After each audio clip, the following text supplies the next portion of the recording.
ada tertulis, basuhlah dulu tangan, kaki, dan mukamu jika engkau hendak sujud dan berdoa kepadaku. Lo diwaca lo Pak, sing kon basuh tangan, kaki, dan muka. Ora ono silet kok. Suami saya tambah ngamuk Bu. Dia manggil anak-anak saya punya anak 3 orang cewek Bu, dipanggil. Sini, lihat, mamamu ini lagi gila, dia itu lagi kerasukan setan, kamu jangan pada ikut-ikutan ya. Betul, anak saya yang nomor 1 marah. Dia bilang gini, mama, aku tidak suka ya mama jadi orang Islam. Saya tanya, kenapa? Ma, orang Islam itu orang jahat Ma. Kok kamu tahu orang Islam orang jahat? Mah, apa mama nggak lihat Syekh Puji tukang kawin sama anak kecil? Itu kan jahat. Itu orang Islam Mah. Mama tahu teroris yang suka ngebom gereja itu juga orang Islam Mah. Aku nggak mau nanti mama jadi jahat. Itu kata anak saya Bu. Saya tidak marah karena memang itu yang terjadi Islam di Indonesia sebagian besar seperti itu Bu. Coba saya katakan kepada anak saya namanya Noni, nih, mama dulu juga beranggapan seperti itu, tapi itu di Indonesia. Yuk kita lihat di Amerika. Di Amerika sana banyak gerombolan-gerombolan perampok, disurvei nggak ada satupun orang Islamnya. Di Thailand sana banyak pelacur-pelacur jalanan, disurvei juga nggak ada orang Islamnya. Di Indonesia 99% rata-rata pembantu rumah tangga itu orang Islam. Tapi kita lihat di Mesir 100% majikan di Mesir itu orang Islam. Iya ya Mah. Lah tapi kenapa Mah? Orang Islam itu kalau masuk masjid kok dadak copot sendal sepatu barang ngopo? Loh, saya bilang ke anak saya, orang Islam masuk masjid copot sendal dan sepatu, yang nyuruh itu Yesus. Yesus katakan di dalam Injil kepada muridnya, jika engkau hendak memasuki perkemahan suciku, lepaskanlah dulu tali kasutmu dari kakimu. Loh, kok nyopot sendal sepatu? Sing ngongkon sapa? Yesus. Suami saya tahu ini anak saya udah mulai terpengaruh nih Bu. Suami saya telepon mertua, mami saya ditelepon, Mi, ternyata Ita sekarang sudah bukan orang gereja, dia sekarang sudah jadi pengikutnya Muhammad. Saya ditelepon mami saya Bu, pulang. Saya pulang. Di rumah mami saya ngomong, mami dengar kamu sekarang sudah jadi orang Islam. Saya nggak berani jawab Bu. Karena apa? Aku bukan wedi ditempeling, meng wedi dicorek teko daftar ahli waris. Wong mbokku soge. Saya nggak berani jawab, cuma cengenges-cengenges. Lalu mami saya bilang, kalau mami sampai tahu kamu jadi orang Islam, mami sudah nggak bakal mau pergi ke gereja lagi. Mami malu punya anak seperti kamu. Saya langsung yes. Bener Mi, aku Islam, mending mami nggak usah ke gereja, mending ra gereja ra masjid, ra kerja ra duit. Mami saya marah Bu. Akhirnya mami saya panggil Romo dari Wamena Bu. Telepon, Romo datang ke rumah saya jam 12 malam Bu. Kaget saya, loh Romo ngapain datang ke rumah saya malam-malam? Jelas saya sampai di sini karena saya tahu di sini itu ada domba yang hilang. Loh, aku dipadake wedhus. Maaf Bu, kalau ada kiai, ustadz itu berdakwah, SK kita sebagai umat muslim adalah lakum dinukum waliyadin, la ikraha fiddin. Kita tidak boleh memaksa, kewajiban kita hanya menyampaikan tentang kebaikan. Nih loh, ada agama yang baik. Perkara kamu mau jadi Islam atau bukan, itu urusan hidayah, bukan urusan kita Bu. Tapi maaf, kalau ada pendeta, pastor, khotbah, SK mereka ada di Matius. Di dalam Matius ada tertulis, pergilah ke seluruh dunia, carilah domba yang sesat dan baptislah dia demi nama Bapa, Putra dan Roh Kudus. Jadi kewajiban untuk membaptis domba yang sesat. Siapa domba yang sesat? Kita-kita yang tidak mengakui Yesus Kristus sebagai Tuhan. Jadi nek ana wong Islam gelem dicekel-cek dilebokke gereja, kuwi tandane wedhus tenanan. Ketika Romo datang, saya bilang sama Romo, loh kenapa Mo? Saya dengar kamu sekarang sudah tidak cinta Yesus. Oh Romo salah, justru karena saya cinta Yesus, saya masuk jadi orang Islam. Saya berdiskusi, debat dengan Romo sampai jam 3 pagi, Bu. Akhirnya Romo kalah debat dengan saya. Dia bilang, kamu itu ndablek. Saya bilang sama Romo, Mo, gini aja, saya nggak ndablek. Besok pagi, Mo, saya akan ke gereja lagi. Plus Romo tak kasih bonus 1 buah mobil BMW anyar Grace. Tapi dengan syarat, temukan di dalam Injil bahwa Yesus Kristus agamanya Katolik. Nggak ada, Bu. Saya bilang sama Romo, sini, Mo, saya bawa Injilnya. Saya bisa membuktikan bahwa Yesus Kristus saya agamanya adalah Muslim. Di dalam Injil Markus ada tertulis, ketika di antara para muridnya Yesus memimpin doa dengan cara Yesus maju sedikit di antara muridnya dan merebahkan tubuhnya ke tanah. Nek Yesus maju sedikit di antara muridnya, itu kan artinya Yesus jadi imam, Bu. Yesus merebahkan tubuhnya ke tanah, artinya Yesus sholat. Iya betul. Saya tanya sama Romo, ini bukti bahwa Yesus adalah Islam. Lah saya tanya lagi, Mo, kenapa di Masjidil Aqsa itu kok untuk rebutan orang Islam sama orang Nasrani? Apa jawab Romo? Jelas, karena nanti pada akhir zaman tabut perjanjian akan terbuka di situ dan Yesus berdoa di situ. Loh, nek Yesus berdoa di Masjidil Aqsa, itu berarti Yesus agamanya apa? Islam. Ini dibantah sama Romo. Romo bilang, ya nggak bisa. Di Palestina sana semua bentuk rumah memang seperti masjid. Saya ngomong, lah tapi kenapa namanya Masjidil bukan Gerejadil? Romo kalah, Bu, ngomong sama saya. Akhirnya Romo pulang dengan sejuta kekecewaan karena tidak berhasil menemukan domba yang sesat. Ketemune wedhus sing pinter. Akhirnya Romo pulang. Nah, saya saking senengnya beribadah jadi wong Islam, Bu. Tidak ada satu orang pun yang mampu menghalangi saya untuk beribadah secara Islam. Saya bebas menggunakan jilbab. Nggak ada yang berani melarang saya, karena debat sama saya pun nggak menang. Akhirnya apa? Saya senang ketemu Pak Kiai bilang, "Tah, kalau orang Nasrani pindah ke Islam, semua dosanya itu dihapuskan. Kamu bagaikan bayi yang baru lahir. Dosamu itu sedikit sekarang, sudah nggak ada dosa sama sekali. Dosamu diawali dari sekarang." Dah. Seneng saya, Bu. Berarti dosaku kan luwih sithik timbang jenengan. Tapi ketika aku ketemu dengan Pak Kiai yang satu lagi, Pak Kiai bilang, "Tah, tiap hari dosamu tambah besar dan tambah besar." Kok bisa, Pak Yai? Loh, jelas kamu kalau kikuk-kikukan malam hari sama suamimu yang belum muslim, itu hukumnya sama dengan zina. Itu dosa besar. Ya aku delek-delek toh, Bu. Karena apa? Lah wong aku duwene ya mengkui kok ora oleh. Apa yang saya lakukan, Bu? Saya tahajud pada Allah. Ya Allah, kenapa aku dadi wong Islam ki pingin banget ngilangi dosa, neng kok dosaku tambah akeh. Alhamdulillah, Bu, suatu saat Allah memberikan petunjuknya pada saya, Bu. Suatu saat Allah menunjukkan kepada saya, suami saya berzina, selingkuh dengan pembantu saya, Bu. Hah? Kok iso? Wong ayune ngono kok bojone selingkuh? Makanya hati-hati bagi ibu-ibu sing ora patek ayu, bapak di rantai mawon. Jadikan bapak-bapak yang takwa tadi, takut istri tua gitu.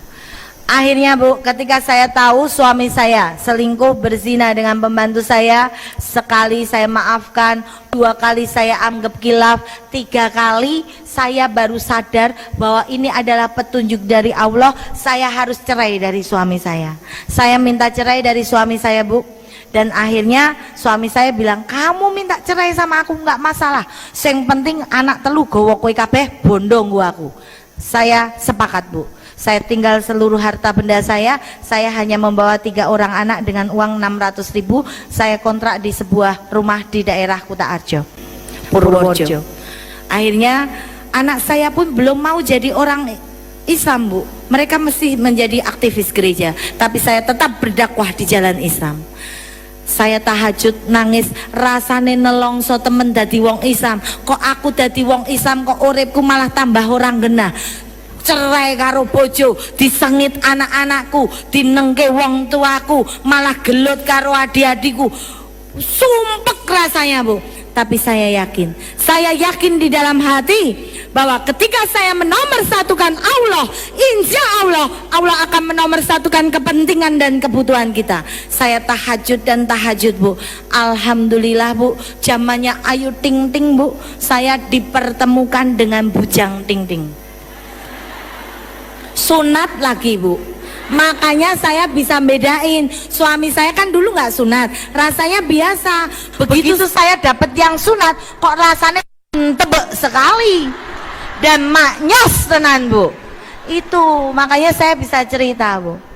Alhamdulillah ketika saya ketemu dengan Bujang ini, inilah awal dari anugerah terindah yang diberikan Allah kepada saya. Setelah saya lama bertahajud, saya nangis. Pada saat saya nangis, saya curhat sama Allah, kenapa hidupku seperti ini. Akhirnya ketika tahajud saya buka sebuah Al-Quran, saya membaca sebuah ayat di dalam Al-Quran yang artinya adalah, jangan kamu mengaku dirimu beriman jika Allah belum menguji kamu. Saya langsung dek, ini adalah ujian. Alhamdulillah akhirnya selang beberapa waktu saya dipertemukan dengan Bujang Ting Ting. Saya pun tanya sama bujangnya, lo kamu nggak rugi Bujang kok pingin ngelamar rondo anak telu? Apa jawab Bujang ini? Enggak, aku adalah laki-laki paling beruntung di dunia ini. Kenapa? Beli satu dapat 4. Itu jawabnya begitu. Alhamdulillah ketika saya menikah dengan Bujang ini, Bu, saya selalu sholat jamaah di masjid. Ketika saya jamaah di masjid, pulang sholawatan, masuk rumah dengan mengucapkan salam, ini ditonton oleh anak saya. Ternyata anak saya melihat, oh orang Islam ki kok indah banget ya. Ternyata orang Islam terlihat damai sekali ya. Ketika saya ketinggalan jamaah di masjid, saya jamaah dengan suami di rumah. Ketika saya jamaah dengan suami di rumah, diintip sama anak saya, Bu. Begitu selesai sholat, anak saya bilang, "Mah, ternyata wong Islam ki romantis ya, Mah." Saya tanya, kenapa? Loh, kalau mama sholat sama papi, itu kan aku ngintip, Mah. Aku tahu ketika mama nengok kanan nggak ada orang, nengok kiri nggak ada orang, mama langsung cium tangannya papi kok. Nanti ketika papi cium tangannya mama, langsung mama cium tangan papi, papi kok langsung nyium batuknya mama. Hayo, ketahuan, Mah. Ternyata orang Islam tuh romantis banget ya, Mah. Coba kalau di Indonesia ini semua jadi orang Islam, tidak ada tingkat perceraian di Indonesia ini, Mah. Semua keluarga menjadi keluarga yang sakinah mawadah warahmah dan barokah. Akhirnya, Bu, saya tidak menanggapi, saya hanya tersenyum dengan sejuta harapan. Mudah-mudahan hidayah itu sampai kepada anak saya, karena saat itu anak saya masih ke gereja. Suatu saat saya pulang dari tempat kerja, anak saya 3 orang lari ngejar mobil saya, Bu. "Mama, tunggu dulu, Mah, tunggu dulu." "Kenapa?" "Mah, ini sudah 3:30 sore." "Iya, kenapa?" "Mah, ayo, Mah, antar aku ke pasar." "Ngapain?" "Mah, beliin aku mukena, Mah, beliin aku sajadah, Mah. Nanti maghrib, Mah, aku pingin sholat bareng Mama di masjid." Saya kaget, Bu. Saya kaget. Saya tidak pernah memaksa anak saya menjadi orang Islam. Akhirnya saya belikan mukenah dan sajadah. Anak saya tanya, "Mah, lah tapi kan aku belum tahu caranya orang Islam sholat gimana." "Nggak usah belajar. Pokoknya nanti kamu ke masjid, ngelirik kanan kirimu, nek ngadek melu ngadek, jengking melu jengking, jakong melu jakong. Beres." Gitu doang, Mah, jadi wong Islam. Iya, gampang ya, Mah, jadi orang Islam. Bener, Bu. Begitu maghrib berkumandang, dia langsung lari ke masjid, jejer teman-temannya. Sampingnya temennya, kanan kiri, wes pokok men kelingan omongane mamai, lirik kanan kiri mesti bener. Betul. Ngadek melu ngadek, jengking melu jengking, jakong melu jakong.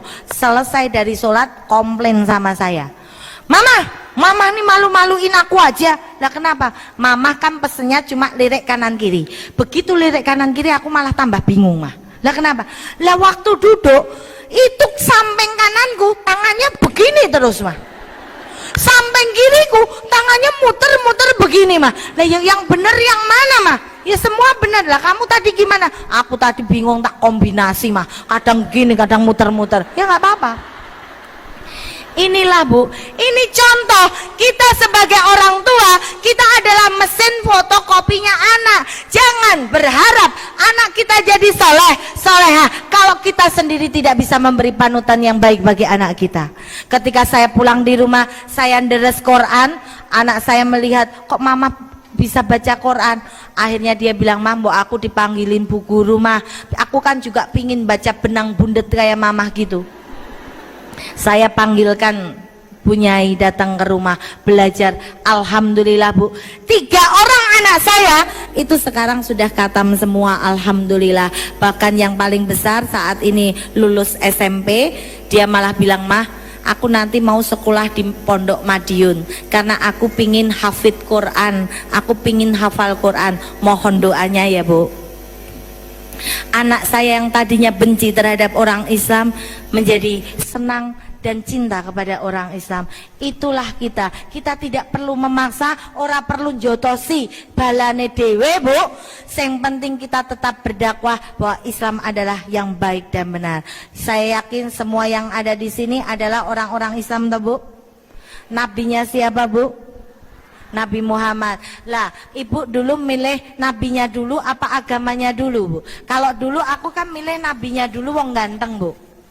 Jenengan milih agamanya dulu yang baik atau nabinya yang ganteng Bu? Hah? Nabi? Agama? Oh Bu, berarti yang jawab agama nggak pernah baca Quran. Di dalam Quran Ali Imran 31 dikatakan, "Kulin kuntum tuhibbunallah fatabi'uni yuhibbukumullah wa yaghfir lakum dunubakum wallahu ghafurur rahim." Apa artinya Bu? Embo. Katanya ibu-ibu senangnya lagu Tombo Hati. Tombo Hati gimana Bu? Tombo hatiku 5 perkarane, gitu Bu. Kaping pisan maca Quran samaknane, gitu Bu lagunya. Benar Bu? Lah udah belum Bu? Belum? Berarti lagunya salah, diganti Bu besok. Tombo hati iku 5 perkarane, kaping pisan maca tonggo sama reme. Kalau itu udah Bu. Itulah ibu-ibu Bu. Ali Imran 31 dikatakan, "Katakan Muhammad, jika umatmu sayang padaku, cintailah dulu nabinya, baru agamanya Bu." Jadi siang hari ini saya ingin mengajak ibu mencintai dulu nabinya, baru agamanya. Seneng ngosek karo sing gowo, gek seneng karo sing digowo. Kowe seneng karo sing digowo, orang ngerti sapa sing gowo, iso mlebu penjara. Motor fiction 29 juta, tekan kene dadi 3 juta sing nggawa gali. Jenengan purun mboten? Mboten, mergone sing nggawa gali, nggih mboten Bu? Tapi nek ana roti enak gede menus kayane seger, tekan kene sing nggawa asu, purun mboten? Mboten, sing nggawa asu. Tapi kalau Islam, Nabi Muhammad sing gawani sing maha kuasa kon ngedonke karo kabeh menungso sing urip ning alam donya, sing pingin uripe mulya, sing pingin urip ora dinyek tangga, ning syarate kudu salat sedina ping 5. Sampun nggih Bu.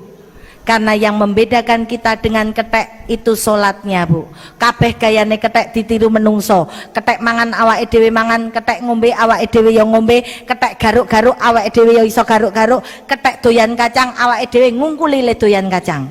Sing bedake dhewe karo ketek, nek ketek ora salat awake dhewe salat lho Bu.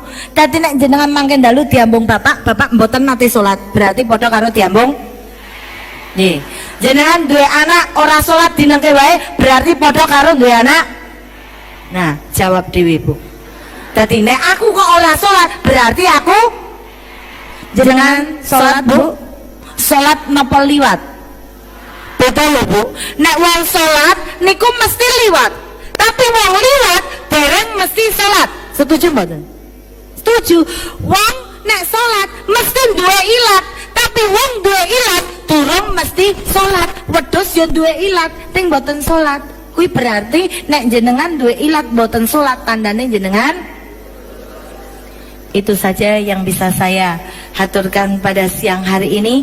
Mudah-mudahan dengan perjumpaan ini tambah sregep le solat. Jangan jadikan solat sebagai beban, tapi jadikan solat sebagai cinta dan kenikmatan. Mohon maaf apabila dalam menyampaikan saya banyak tidak sopannya, banyak kurusah-kurusulnya, itu karena kebodohan saya.